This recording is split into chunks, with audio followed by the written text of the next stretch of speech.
non peserta pemilih, artinya dari peninjau.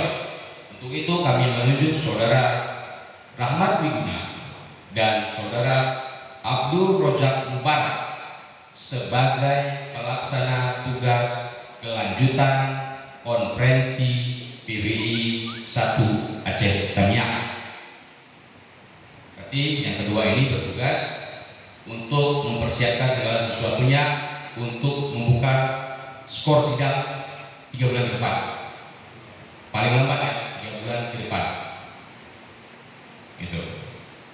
Yang ketiga, Saudara Rahmat Wiguna dan Abdul Rojak Mubarak diminta untuk memberi perkembangan laporan persiapan kelanjutan konferensi PWI 1 Aceh Tamiang per 2 minggu. Per 2 minggu. Mohon dicatat, per 2 minggu.